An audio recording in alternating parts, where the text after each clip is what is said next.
by Vivian French. Illustrated by Jessica Ahlberg.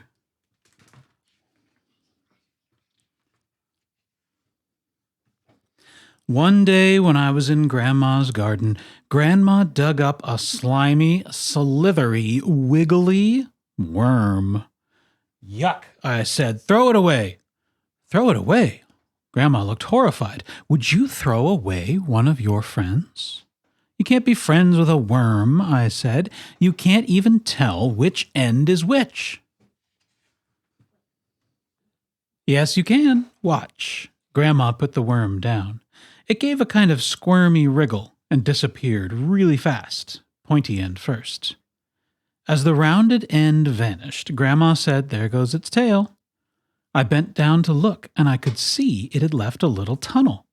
"Where did it go?" I asked. "Home," Grandma said. "It's an earthworm. It lives underground." But what does it eat? Dirt? I wanted to know. It eats tiny, tiny stones and bits of dirt, Grandma told me. But worms eat other things too, like rotting leaves and flowers and fruit and dead insects. They especially like eating at night when it's cool. Moldy. Dirt is good for you. Yuck, can't eat this. The stones and dirt help to grind everything up in the worm's stomach, and then the worm poops it back out. Psh, psh. Worms come above ground to find things to eat too. Nice and rotten, just how I like it. They pull their food back down as they wriggle into the ground again. Grandma pointed at the flower bed. "Look, can you see?" I bent down and I saw what looked like a weird, long, curly worm made of dirt. "That's worm poop," Grandma said. "It's called a cast. You know when you recycle things? Well, worms do it too. There's still a lot of goodness left in the things a worm eats, and when the goodness comes out again as poop, it helps plants to grow big and strong. And as the worms move around, under and on top of the soil, the poop gets spread around the garden. That's why worms are my friends." Grandma gave me a thumbs up. And it's not just their poop that's good for plants. The tunnels they dig loosen the soil, so roots can stretch out and air and rainwater can get in. Wriggle, wriggle, wriggle, wriggle, wriggle. Oops, forgot something. Better reverse. Worms can wriggle backward and forward. Worms' poop is so fine and crumbly, it never blocks their tunnels. In a square yard of soil, there will be about 4 yards of earthworm tunnels. Some people call worms underground farmers. "But it's dangerous being a worm," Grandma said. I stared at her. "Dangerous?" I asked. She smiled at me. "Lots and lots of animals think worms make the most delicious dinner." Here's a mole. Shopping list. Worm, worm, worm, worm.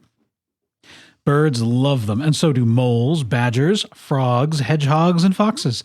Even some slugs eat worms, and human beings accidentally slice through them with spades and spike them with forks. It's a tough life. "Cutting them in half doesn't hurt them, Grandma," I said. "They just turn into 2 worms and keep on growing." Grandma shook her head. "Poor worms. Lots of people think that, but it's not true." She put her fork down. "Time for a snack."